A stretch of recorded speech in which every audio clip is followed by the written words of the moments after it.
One of the prices Donald Trump has been paying for his war on Iran is in his popularity. The polls say it is tanking, and Tucker Carlson may be accelerating that decline.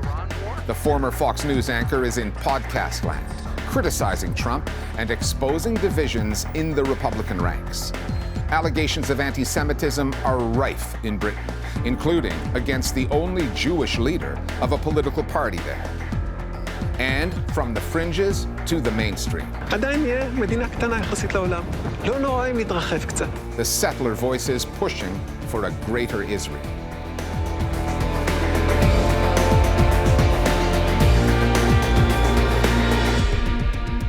For anyone trying to figure out which way the political winds are blowing in the USA, podcasts are a pretty good place to start.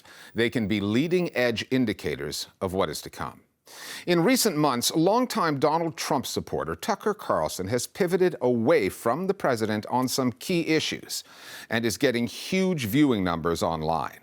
Carlson spent most of his career working at America's biggest news networks, culminating in a stint at Fox News, where his commentary was widely criticized as being inflammatory and divisive.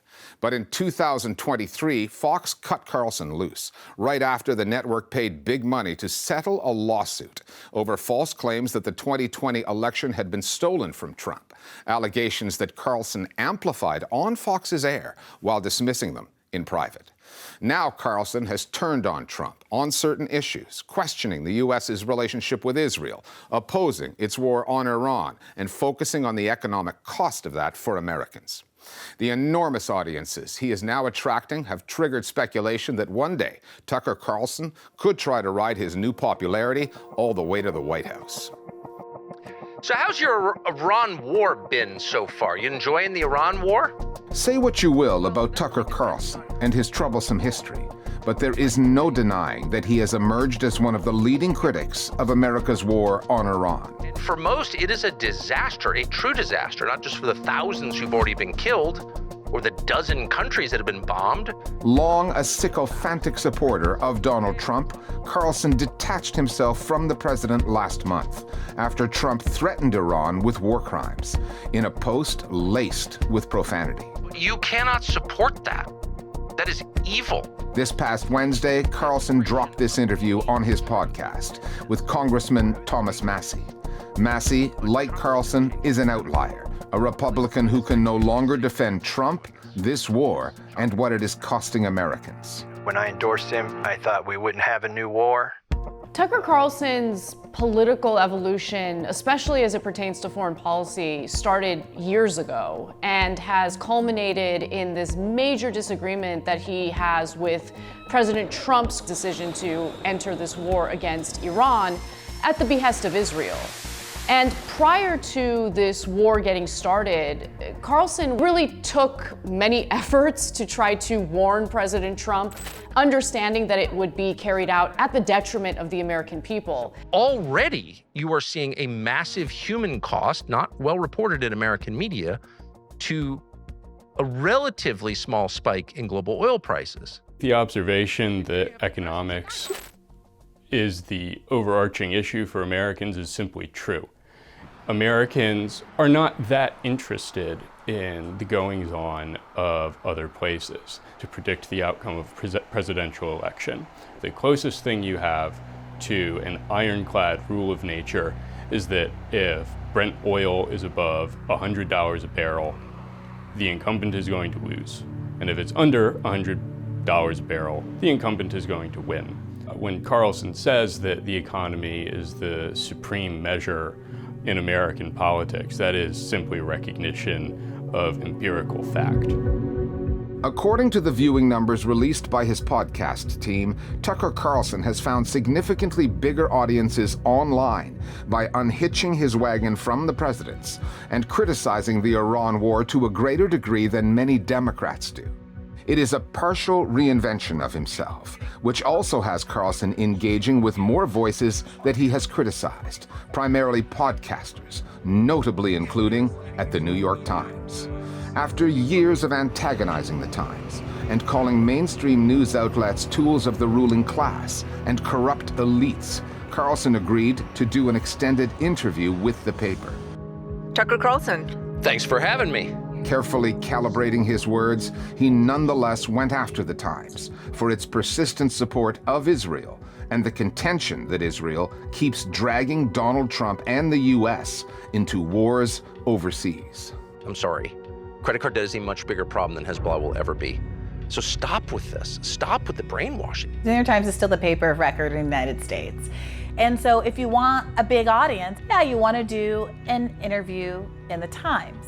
Tucker Carlson is very confident in moving into spaces that are politically hostile to him because he's smarter than the average bear. You gotta give him credit for his ability to grow the huge audience that he did at Fox News and to continue to grow it in this new sphere where he clearly is backing away from some of his mainstream political positions. For the entirety of the interview, Lulu Garcia-Navarro was excoriating Tucker Carlson for asking questions about Israel's motives. There is an enormous sensitivity around Israel being the homeland of the Jewish people and the attempt to delegitimize that. And what she did, in effect, was provide credibility to the very argument that people like Tucker Carlson has been making against legacy media here in the United States. I'm really concerned that the Prime Minister of Israel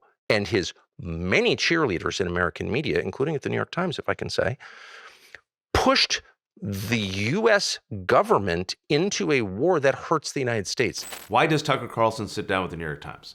Because Tucker Carlson is a creature of American corporate media who will sell anyone and everything to stay relevant and to stay in front of the cameras. So now that he has broken off from Donald Trump, he realizes, okay, there's a new lane. Let me go back to the very same outlet that I have spent the past 10 years mocking, ridiculing, and let me ingratiate myself with some liberals, some mainstream voters, some disaffected voters. Not the kind of voters who would have watched Tucker Carlson during his Fox News days.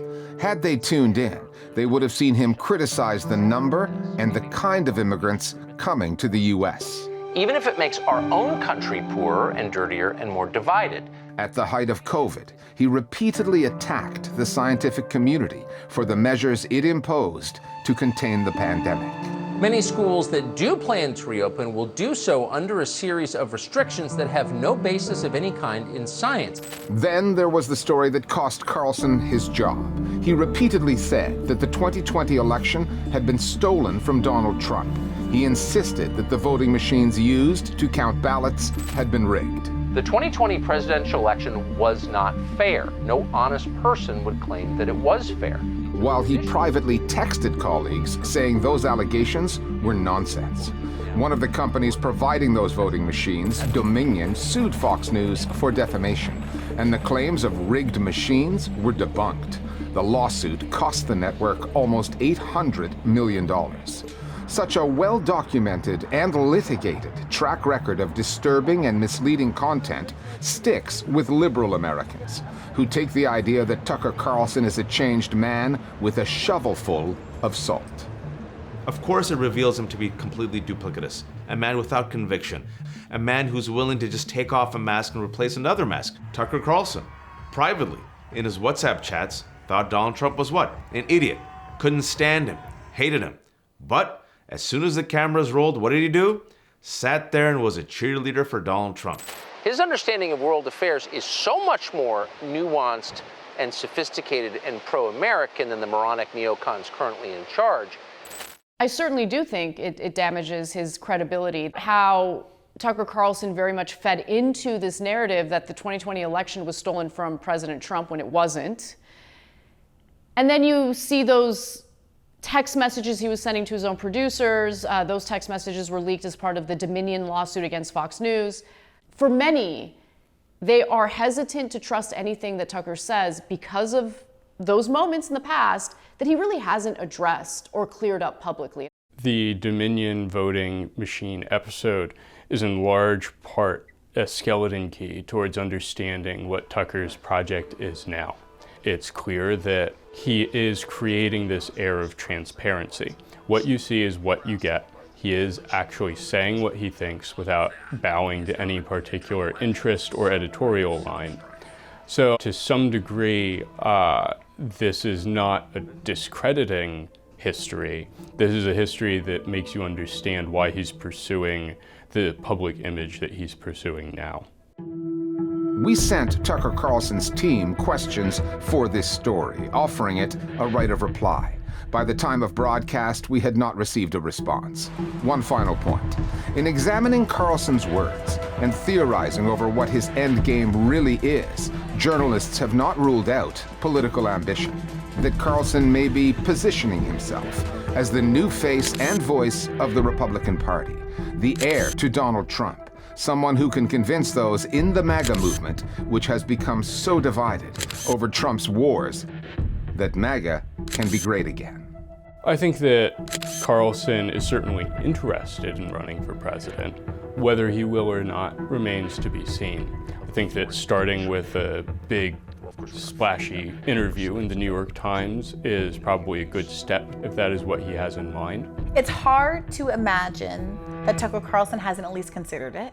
Regardless of whether or not he runs, he is clearing the lane for the MAGA movement to transition from Donald Trump. Whether he's doing so to create a lane for himself or for someone else, it seems very obvious to me that that's what he's doing.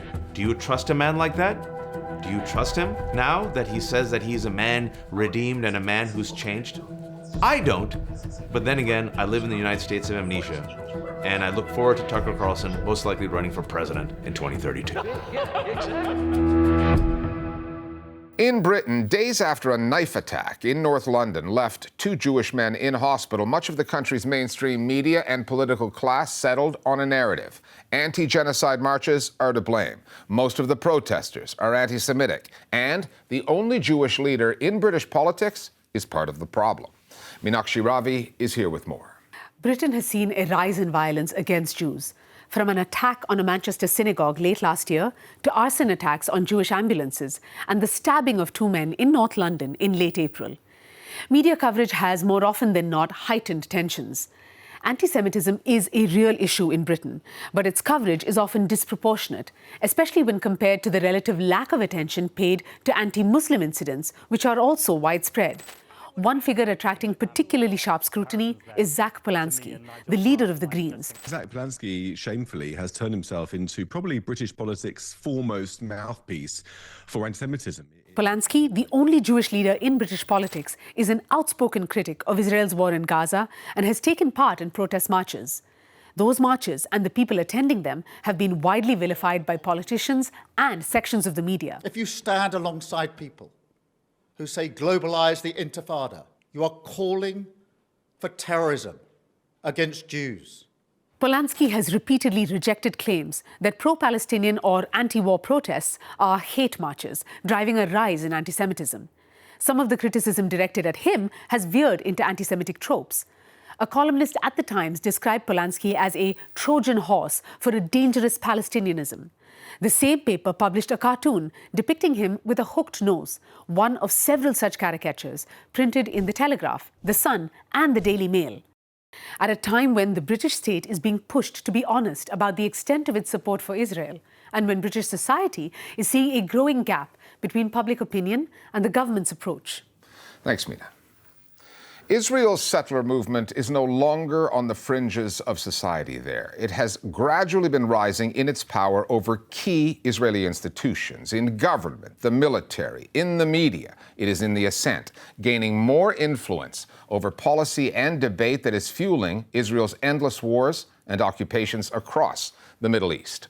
For the settlers, this is an historic moment. They see Israel vanquishing its enemies and re-engineering the region through brute force.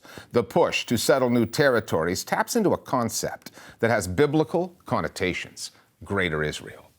Media discussions about a Greater Israel never used to be in the mainstream, but have grown much more common, and more settler voices are being platformed, becoming fixtures in Israeli media coverage.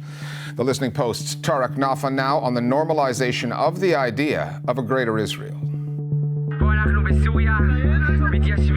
You have a movement of people who are actively pushing for the expansions of Israel's boundaries.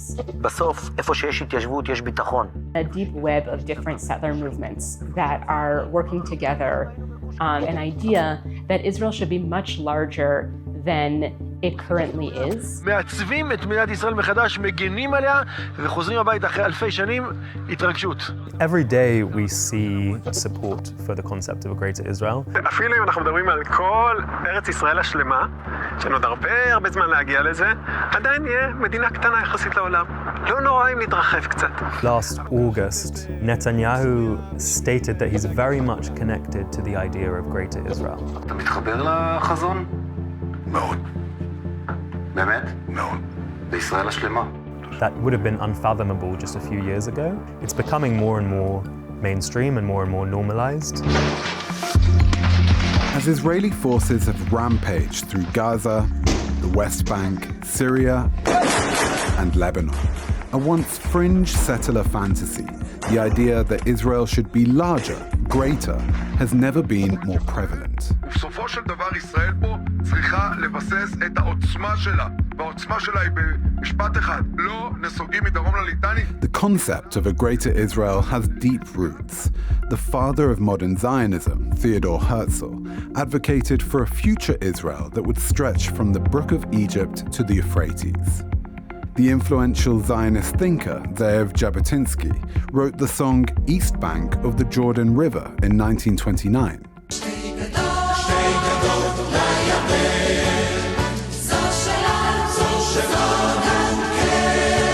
It remains popular in the Greater Israel movement. The idea is anchored in a religious prophecy that views the land between the Euphrates River and the Mediterranean Sea as promised to the Jewish people. People can sometimes get carried away with thinking that, this biblical map of Greater Israel is in fact a blueprint for Israeli takeover of the entire region. What's really happening is more simple than that. What the concept of Greater Israel does in Zionist political thinking is that it strengthens and emphasizes the idea that Israel's current borders are not fixed and are not destined to remain as they are, and that Israel has a right to expand those borders kind of as and when it chooses. One of the main mottos of Gush Emunim, of the bloc of settlers fighting for Greater Israel historically, is this idea of Nachel belevavot, which literally means in Hebrew, to settle the hearts. And the idea is that it's not enough to only settle the land. We also need a plan to settle the hearts and the minds of the people, to convince them of this project. And that's one of the things that the settler movement has been most successful in over the course of the past decades, is really a PR campaign selling this idea that settlements bring security. Following the October 7 attacks in 2023, Israel's settler movement saw an historic opportunity to push their agenda forward. צריך להתיישב בעזה, נקודה. לא יהיה איום פשיטה מעזה, כי פשוט לא תהיה עזה, עזה יהודית. Chief among them, Nachala, led by veteran settler activist Daniela Wise, a frequent commentator on Israeli television and supporter of Greater Israel. מה גבולות הגזרה של ארץ ישראל בעיני רוחך? מנהר פרת? כן. ועד נהר... פרת זה... עיראק. יש לך תוכניות להתיישב גם בגולן הסורי? כן. Wise is one of a constellation of voices who are mainstreaming ideas about conquering lands far beyond Israel's borders. They include the ultra-right organization Uri Tzafon, whose motto is occupation, expulsion, settlement. I first started tracking Uri Tzafon in the spring of 2024, which was very soon after they were founded.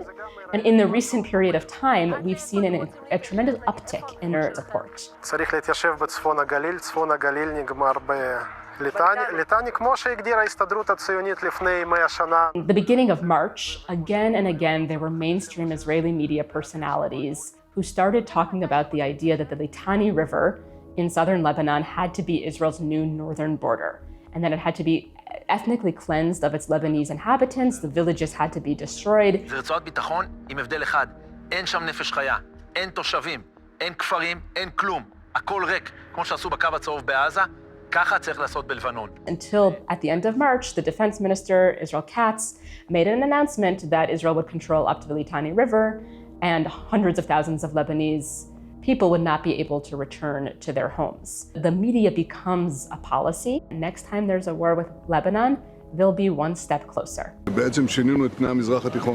Litani River has become a sort of common sense idea. And so as much as I would like to dismiss a movement like Oretz Tzafon, it would be foolhardy to think that it's a project that doesn't have any future. מדברים על לבנון והסדר לקראת משהו, השטח הזה לא צריך לחזור אליהם בכלל. הם לא צריכים לדעת שאולי הם יחזרו לשם. היית אומר שצריך ליישב אותו ביישובים ישראלים? הייתי אומר שהתיישבות יהודית-ישראלית בכל מקום שווה ביטחון נקודה. We saw the same happen with Gaza. In the weeks after October 7th, we heard, increasingly bombastic statements by prominent figures in the Israeli media on the big TV networks. גם שנחסל את החמאס, אנחנו צריכים את השליטה הביטחונית של מדינת ישראל בעזה, אנחנו צריכים להישאר שם. Which includes the kind of far-right Channel 14, but also the more mainstream Channel 12 and 13 and the public broadcaster, Kan. These TV stations are hugely popular in Israel. Millions of people watch them every day. And the fact that these statements become normal really gives rise to them becoming normalized, becoming popular among the Israeli society. As Palestinians are experiencing in the occupied West Bank, Israeli settlers are violent, dangerous, and operate with impunity.